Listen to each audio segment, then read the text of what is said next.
Mga kapuso, National Nutrition Month po ngayong Hulyo. At ang napiling tema ngayong 2012, ang araw-araw na pagkain ng gulay ng mga kabataan para magkaroon ng malusog na pangangatawan. Narito po at ang balitang hatid ni Dante Perel. Dante?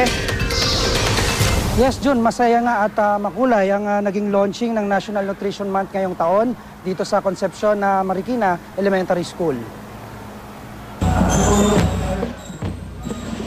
May drum and lyre at higanteng mascot, mga palaro at cooking demo, at beauty contest na VG Bining Pilipinas contest ng mga chikiting suot ang kanilang mga costume na gawa sa gulay. Nakisaya din dito ang kapuso star na si Jake Vargas kasama ang master showman na si Kuya Germs. Tema ngayong 2012 National Nutrition Month ang pagkain ng gulay, ugaliin, araw-araw itong ihain. Layo nito na hikayatin ng mga estudyante na isama ang gulay sa kanilang pagkain para magkaroon ng magandang kalusugan. Kaya sabay-sabay na nagtanim ng gulay ang mga estudyante ng elementary at high school mula sa mga pampublikong eskwelahan sa buong bansa. Dito sa Concepcion Elementary School sa Marikina, nanguna sa pagtatanim ng gulay ang mga kinatawan mula sa DOH, DepEd, DSWD at Department of Agriculture. Isang vegetable jingle rin ang inilunsad.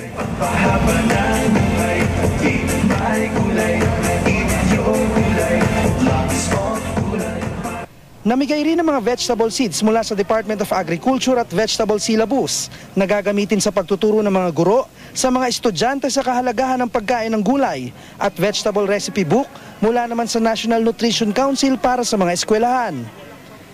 Ikinakampanya ng programa na ugaliing kumain ng gulay 3 beses sa isang araw para sa dagdag na bitamina at mineral na makakatulong para maiwasan ang mga nakahahawang sakit, gayon din ang cancer, sakit sa puso at diabetes. Nakakatulong din ang gulay para mabawasan ang timbang dahil mas kakaunti ang calories nito.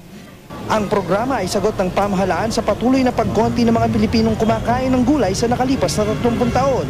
Actually, 100 grams lang per capita per day ang consumption ngayon ng gulay ng Pinoy, samantalang kailangan natin, sabi ng World Health Organization, mga 400 grams per day ang kailangan nating kainin. Kulang-kulang kalahating kilo pagka fresh vegetables. Jun, lumalabas din sa pag-aaral ng WHO na umabot na sa 1.7 milyong katao sa buong mundo ang namatay dahil sa mababang konsumo ng gulay at prutas. At yan ang mainit na balita mula rito sa Marikina. Balik sa iyo, Jun. Maraming salamat, Dante Perelio.